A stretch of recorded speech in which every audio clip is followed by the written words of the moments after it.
They dropped the data module. It is a miracle the data module is still intact. Your pilot should be able to relay this info to your superiors.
This is the surveillance drone. Where's the data module?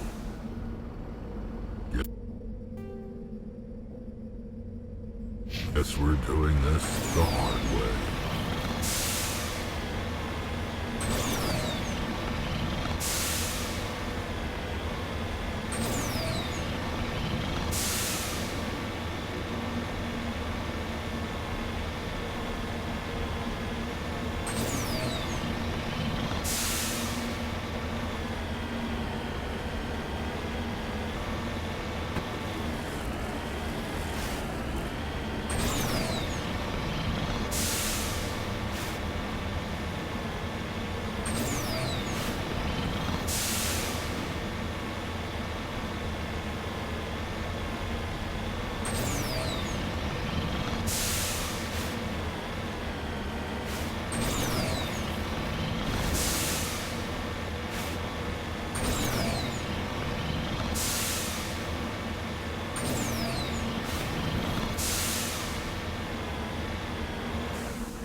He dropped the data module. It is a miracle the data module is still intact. Your pilot should be able to relay this info to your superiors.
Rally round!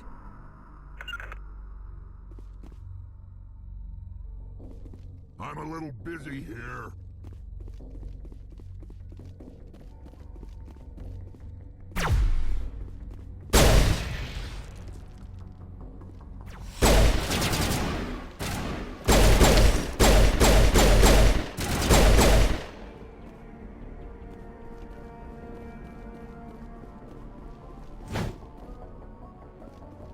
On me!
Message coming in. Patching it through. Commander Shepard, my name is Nassana Dantius. I have a job for you. I can't say any more in an unsecured communication. If you're interested in hearing my offer, meet me on the Citadel so we can talk in person. I'll be waiting in the Diplomat's Lounge on the Presidium.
Yes, Commander?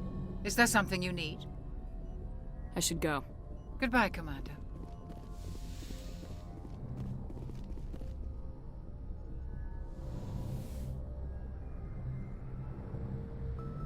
I never properly thanked you for saving me from the Geth, Commander. If you hadn't shown up, I'm just glad we got there in time. so am I. I know you took a chance bringing me aboard this ship. I have seen the way your crew looks at me. They do not trust me. But I am not like Benezia. I will do whatever I can to help you stop Saren. I promise. Don't worry, Liara. I trust you. I know you won't let me down. It means a lot to hear you say that, Commander. Thank you. Tell me about yourself, Liara. Me? I am afraid I am not very interesting, Commander. I spend most of my time on remote digs, unearthing mundane items buried in long-forgotten Prothean ruins. Sounds dangerous. And lonely. Sometimes I would run afoul of indigenous life forms or stumble across a small band of mercenaries or privateers. But I was always careful. Until the Geth followed me to Artemis Tau. I never found myself in any situation my biotics could not handle. As for the solitude, well, that is one aspect that most appealed to me. Sometimes I just need to get away from other people. You don't like other people? I suppose it comes from being a matriarch's daughter. People expected me to follow in Benezia's footsteps. They wanted me to become a leader of our people. Matriarchs guide their followers into the future. They seek the truth of what is yet to come. Maybe that's why I became so interested in the secrets of the past. It sounds so foolish when I say it out loud. It sounds like I became an archaeologist simply to spite Benezia. All children rebel against their parents. It's a natural part of growing up. Aha, you share the wisdom of the matriarch, Shepard. That is exactly what Benezia said when I told her of my decision. But there was more to it than that. I felt drawn to the past. The Protheans were these wondrous, mysterious figures. I wanted to know everything about them. That is why I find you so fascinating. You were marked by the beacon on Eden Prime. You were touched by working Prothean technology. Sounds like you want to dissect me in a lab somewhere. What? No, I did not mean to insinuate. I never meant to offend you, Shepard. I only meant that you would be an interesting specimen for an in-depth study. No, that's even worse. Calm down, Liara. I was only joking. Joking? Oh, by the goddess, how could I be so dense? You must think I am a complete and utter fool.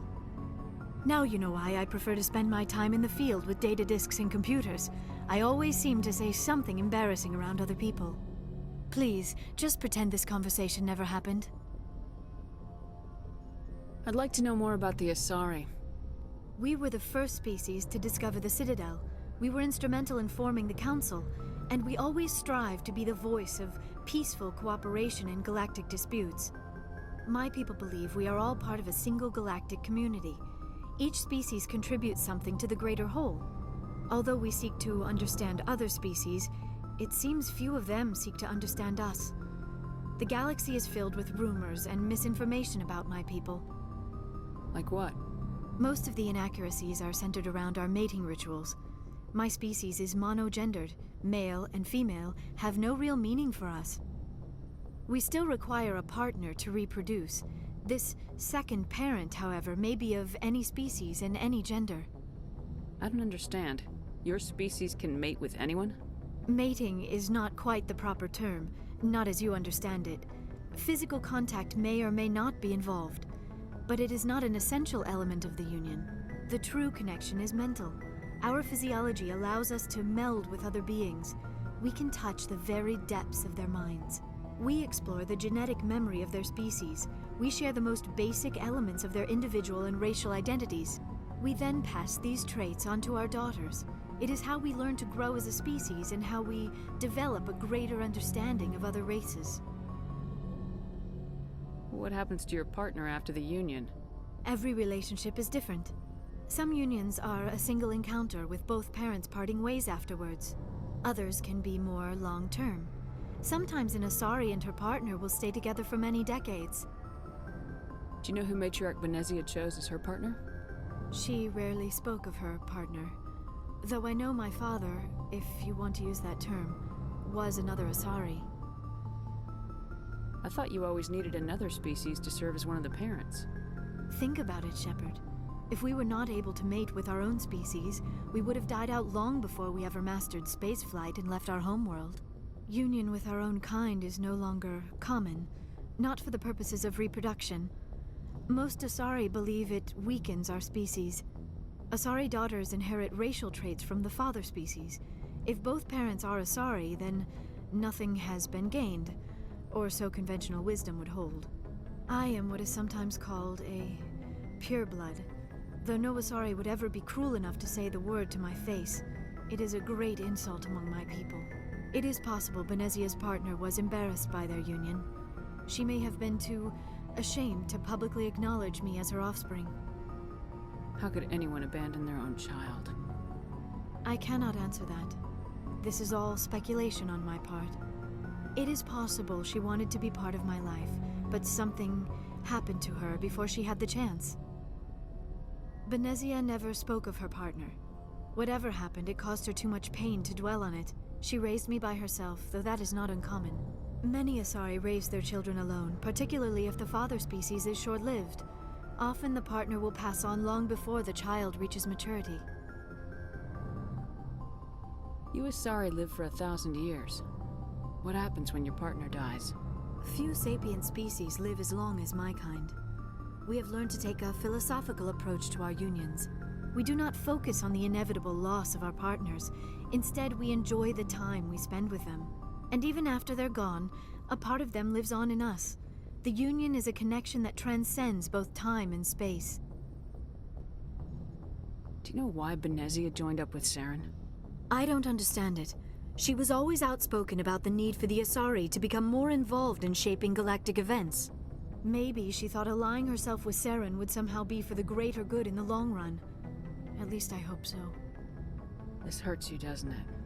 None of this makes any sense to me. I have not spoken to Benezia in many years, but I know her, and this was not like her. Something changed. I should go. Goodbye, Shepard.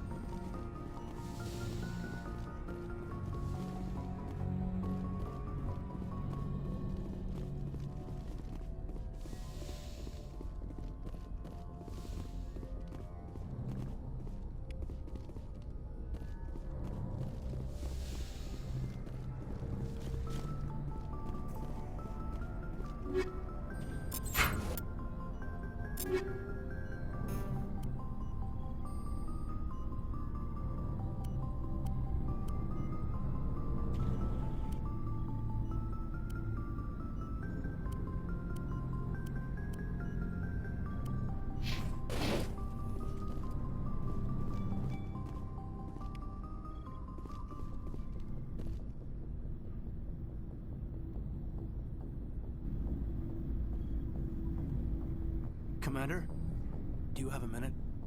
I always make time for my officers. Off the record, I think there's something wrong here. This Saren is looking for records on some kind of galactic extinction, but we can't get backup from the Council? Sorry, Commander. There's writing on the wall here, but someone isn't reading it. We'll get things done. I'd rather operate independently than have the brass on our backs anyway. I hear you. It just seems like a group that's been around as long as the Council should see this coming. And it's funny, we finally get out here, and the final frontier was already settled. And the residents don't even seem impressed by the view. Or the dangers. Well, well. You're a romantic. Did you sign on for the dream, Malenko? Secure a man's future in space? Yeah, I read a lot of those books when I was a kid, where the hero goes to space to prove himself worthy of a woman he loves, or, you know, for justice. Or maybe I was a romantic in the beginning, but I thought about it after brain camp. Biotic acclimation and temperance training. I'm not looking for the dream.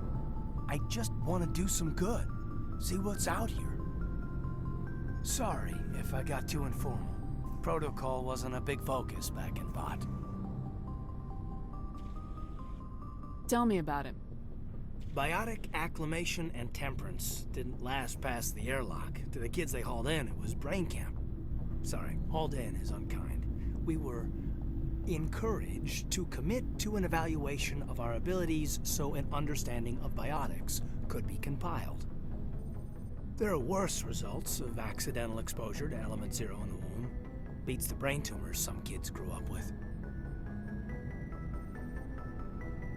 Is there some question about how you were exposed? My mother was downwind of a transport crash. It was before there were human biotics, a little after the discovery of the Martian ruins. It only gets iffy around 63 when Kinetics was running out of first-gen subjects. Until then, they'd relied on accidentals. A bunch of guys in suits show up at your door after school, and next thing you know, you're out on Jump Zero. Jump Zero's a long way from home. What was it like? The grand gateway to humanity looks a lot better in the vids. Anyway, this was supposed to be a casual debrief, not a bull session about stuff that happened years ago. We have to depend on each other in combat. I like knowing what kind of man I have at my back. I understand, ma'am. I won't let you down. You, make a habit of getting this personal with everyone? Of course. But I don't enjoy it with everyone. We'll talk again later. I'll need some time to process that, Commander. But, yeah, I'd like that.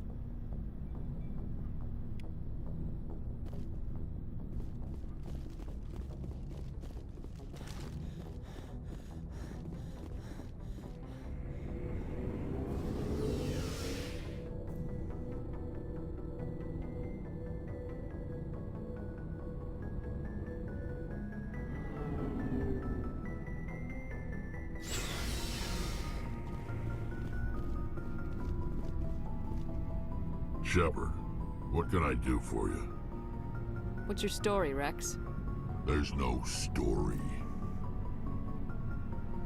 Go ask the Quarian if you want stories. You Krogans live for centuries. Don't tell me you haven't had a few interesting adventures. Well, there was this one time the Turians almost wiped out our entire race. That was fun. I heard about that. You know, they almost did the same to us. It's not the same. It seems pretty much the same to me. So your people were infected with a genetic mutation? An infection that makes only a few in 1,000 children survive birth? And I suppose it's destroying your entire species? I suppose it isn't all the same.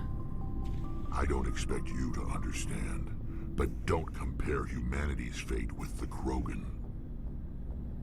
Sorry, Rex. I wasn't trying to get you upset. Your ignorance doesn't upset me, Shepard. As for the Krogan, I gave up on them long ago.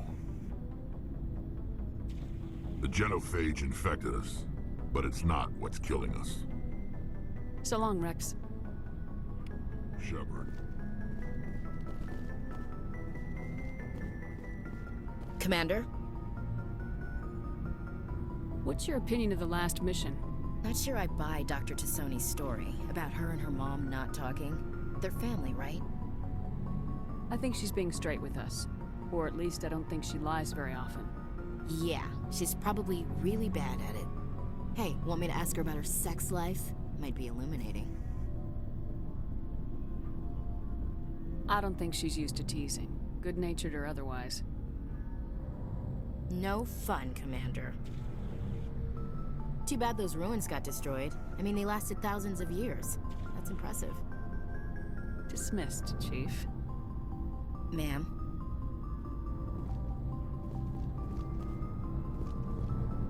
Commander, nice work out there. I knew working with the Spectre would be better than life at CSEC. Have you worked with the Spectre before? Well, no, but I know what they're like. Spectres make their own rules. You're free to handle things your way. At CSEC, you're buried by rules. The damn bureaucrats are always on your back. Being a Spectre does have its advantages. Exactly my point. If I'm trying to take down a suspect, it shouldn't matter how I do it, as long as I do it. But CSEC wants it done their way. Protocol and procedure come first. That's why I left.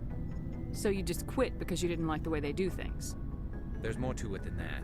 It didn't start out bad, but as I rose in ranks, I got saddled with more and more red tape. CSEC's handling of Saren was typical. I just couldn't take it anymore. I hate leaving.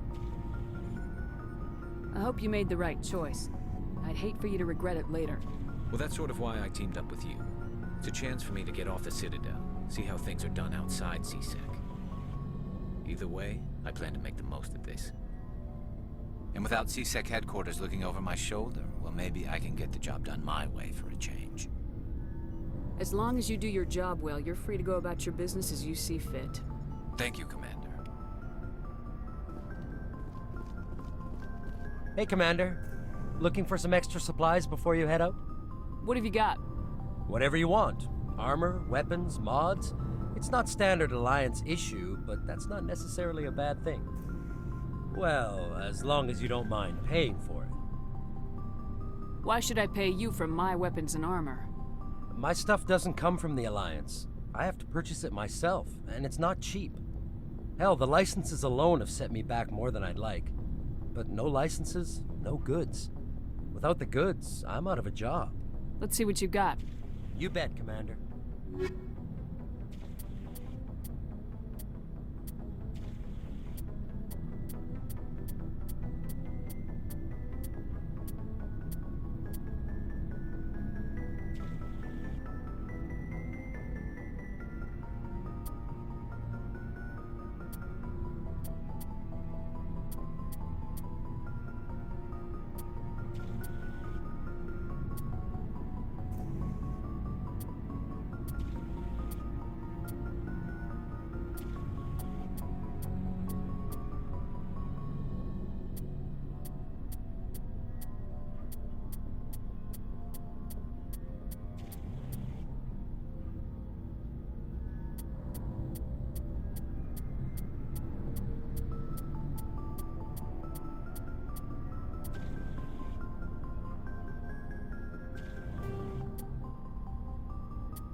Your ship's amazing, Shepard. I've never seen a drive core like this before. I can't believe you were able to fit it into a ship this small. I'm starting to understand why you humans have been so successful. I had no idea Alliance vessels were so advanced. The Normandy's a prototype, cutting-edge technology. A month ago, I was patching a makeshift fuel line into a converted tug ship in the flotilla. Now, I'm sitting on board one of the most advanced vessels in Citadel space. I have to thank you again for bringing me along. Traveling on a vessel like this is a dream come true for me. I had no idea you found ship technology so interesting. It comes with being a Quarian. The migrant fleet is the key to the survival of my people. Ships are our most valuable resource. But we don't have anything like this. We make do with cast-offs and second-hand equipment. We just try to keep them running for as long as we can. Some of the fleet's larger vessels date all the way back to our original flight from the Geth. I can't believe your fleet's still using ships that are 3 centuries old. They're constantly being repaired, modified, and refitted. They aren't pretty, but they work. Mostly. We've tried to make ourselves as independent as possible on the flotilla, grow our own food, mine and process our own fuel. But some things we just can't make on our own. A patch to maintain the hull integrity requires raw materials we just don't have. That's why our pilgrimages are so important. Tell me about your people. Our lives aren't easy. Resources are scarce, and we are constantly on the move. Everything we do must in some way contribute to the continuation of the migrant fleet. There are 17 million Quarians in the flotilla, and each of us relies on the others for survival. The bonds among my people are strong. Unfortunately, we have had to surrender many of the freedoms and civil liberties other species take for granted. What kind of freedoms? Well, it's illegal for parents to have more than one child. If our population grows too much, it would strain our resources to their breaking point. Of course, we also can't allow our numbers to become too few. If our population is in decline, the rule against single births is temporarily repealed. In extreme cases of population decline, incentives are even offered to encourage multiple births, though the Conclave hasn't had to take such measures in nearly a century. That's your government. The Conclave is our civilian branch of government. Each ship can elect a representative to serve on the Conclave and make decisions that affect the fleet as a whole. On matters that affect an individual ship, however, the captain has the final say. It's a tradition that dates back to the early days, when the fleet was governed by martial law. Fortunately, most captains nowadays are smart enough to have an elected council from their crew to give them advice and guidance. So the ultimate power rests with elected officials? In practice, the Conclave and the respective council for each ship tend to set the rules that govern our daily lives. But in theory, we are still under military jurisdiction. The 5 top-ranking military officials in the fleet serve on the Admiralty Board. These 5 have the power to overrule any decision by the Conclave in case of emergency. To do so requires unanimous agreement among the Admiralty, and they can only do this once. After that, the entire board must resign their posts. It's a safeguard that served us well. In nearly 3 centuries, the Admiralty Board has only overruled the Conclave 4 times. I want to know more about the pilgrimage. When my people reach maturity, we leave our birth ships and seek acceptance with a new crew. It's necessary to maintain genetic diversity among the fleet. But no ship wants to accept someone who will be a burden on them. So, to prove our worth, we embark on a pilgrimage. We set out alone, leaving the flotilla and our families behind us.